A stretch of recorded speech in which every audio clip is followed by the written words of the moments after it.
আর উপরে উঠে চলো উপরে ওঠা বাবা কেটে গেল বাবা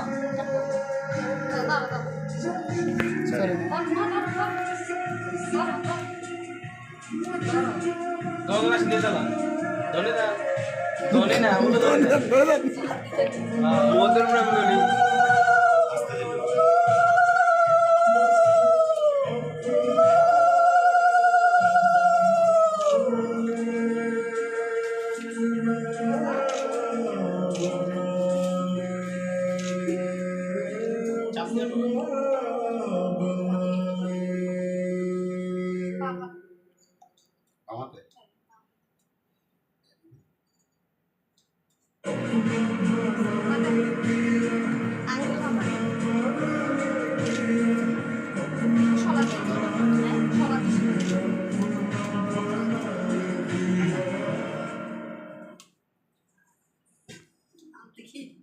চলো ডাইনে একটা দেন বাম একটা দেন ডাইনে বাই দেন ডাইনে বাই এক সাইডে দিছে এই পাশে দুটো দেন আবার খারাপ দেখা যাবে এনে দেখবো কি আর এটা তুমি বাইরে যাইতেছ আরে আমরা সুন্দর হয়েছে হ্যাঁ দেওয়ার ওকে কাটো কাটো হ্যাঁ কাটো কাটো কাটো হ্যাঁ happy birthday happy happy birthday Minmoy happy to birthday to happy marriage anniversary birthday to you happy birthday Minmoy তোর বাপ প্রথমবারে নাম গাওয়া শুরু করছে ওকে আর এবার মা দেবে দাদি দেবে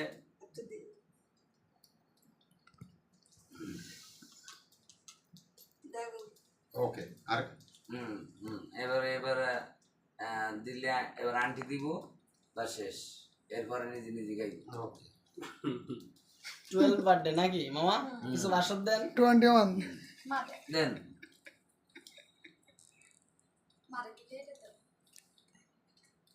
দেন এনময় এবার তোমার দিদারে খাই দাও এবার তুমি দিদারে খাই দাও এবার না 2012 সালেই জন্ম 29 জুন আবার এই 2024 সালের 29 জুনেই তার 12 বছর পূর্ণ 12 প্লাস 12 সুন্দর মিলে গেছে আচ্ছা তাহলে হ্যাঁ দাও ওই মিষ্টিগুলো তাহলে ইয়ে করো মোমবাতি নিবাও কেকগুলো মোমবাতি নিয়ে লাগে না গিফট হ্যাঁ আর দিদুনের প্রথম উপহার যা আমরা একটা ফোটা দিয়ে দিই থাক হ্যাঁ মামা দিলি চলো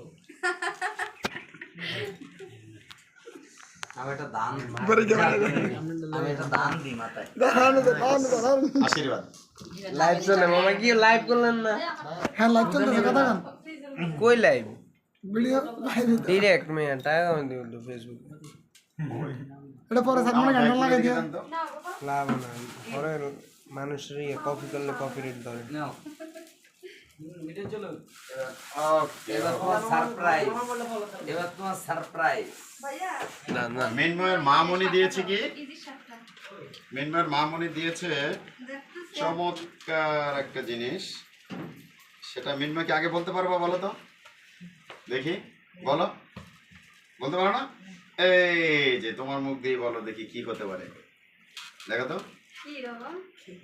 দেখো হ্যাঁ সাউন্ড বক্স ঠিক আছে এটা কি প্রয়োজন ছিল নাকি এটা রান্না কান্না হোক। মিনময়ের মামনি দিয়েছে না ক্লাস শেষ হোক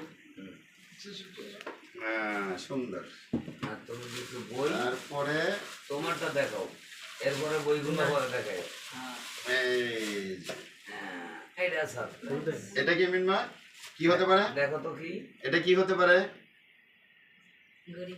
হ্যাঁ স্মার্ট ওয়াচ স্মার্ট ওয়াচ দেখো তো রেডমি ওয়াচ 3 অ্যাক্টিভ চলে ওকে এটা হচ্ছে মিনময়ের বাবা দিয়েছে নাকি আচ্ছা এর পরবর্তীতে হলো মিনময়ের আসলে 12 বছর বয়সের জন্য আমি ওর জন্য 10টা বই, একটা ঘড়ি এবং একটা শার্ট। এই যে শার্টটা, মোট 12টা, 12 বছরের জন্য 12 পিস। দেখো দারুন। আচ্ছা, 10টা বইয়ের মধ্যে এখানে অনেকেরই চেনা জানা আছে, তারপরে আমি একটু বলি বইগুলো। এই বইটা হচ্ছে আন্তর্জাতিক best seller, the art of thinking clearly, এবং লেখকের নাম হচ্ছে রল্ফ ডবেল্লি।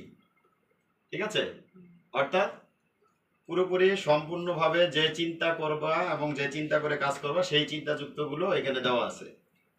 আর এই বইটি হচ্ছে গিনেস বিশ্ব রেকর্ড ধারক ডক্টর উজ্জ্বল পাটনি, তার বাড়ি হচ্ছে ইন্ডিয়াতে।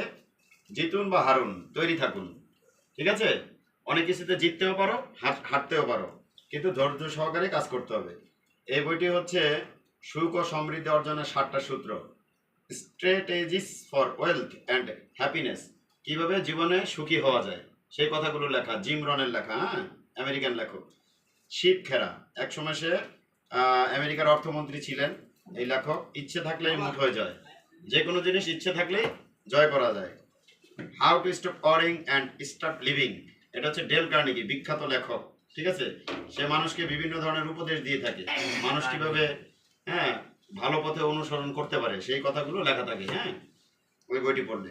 আর হচ্ছে পজিটিভ থিঙ্কিং, অর্থাৎ তুমি যে চিন্তাগুলো করবা সেই চিন্তাগুলো যেন তোমার পজিটিভ থাকে, এটাই হলো সফলতার সূত্র।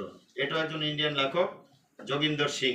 এগুলো হচ্ছে অবসর সময়ে পড়তে হবে, অনেক কিছু জানতে হবে। ঠিক আছে, অনেক শিক্ষণীয় বিষয় আর কি। যত বেশি বই পড়বে তত বেশি জ্ঞান বুদ্ধি পারবে। আন্তর্জাতিক best seller, power of your subconscious, my book, হ্যাঁ, ডক্টর জোসেফ মরফি, উনিও হলো আমেরিকার খুব ভালো লেখক। The power of habit, Charles Duhigg. ঠিক আছে, অর্থাৎ তুমি যে কাজটা করবে মনোযোগ সহকারে করবে, এবং তোমার মুখের কাজগুলো। বডি ল্যাঙ্গুয়েজ, বডি ল্যাঙ্গুয়েজটা এমন একটি বই, অ্যালান পিস লিখেছেন, এবং মানুষ কিভাবে কোন ভঙ্গিমায় বসে থাকে, কোন ভঙ্গিমায় কথা বলে, গালে হাত দিয়ে কথা বলা, চেয়ারে ঢেলান দিয়ে বসা, পায়ে পা বসা, বৃদ্ধাঙ্গুল উঠানো, তর্জনী আঙ্গুল উঠানো, এগুলোতে কি বোঝানো হয়েছে, একজন বইছে এরকম হ্যাঁ, করে এতে তোমার মনোভাবটা কি সেটা বুঝতে হবে, সেই ল্যাঙ্গুয়েজগুলো এখানে দেওয়া আছে। ওকে, দ্য 5 সেকেন্ড রুল। আপনার জীবন কর্ম আত্মবিশ্বাস সাহসিকতার সাথে বদলে ফেলুন, মেল রবিন্সের লেখা। তো এই বইটা পড়লেও কিন্তু তুমি বুঝতে পারবা স্বল্প সময়ে মানুষ কিভাবে অগ্রসর হওয়া যায়। ওকে, এই হলো 10টি বই। ওকে, এগুলো তুমি অবসর সময় পড়বা, পড়ার ফাঁকে ফাঁকে, হ্যাঁ।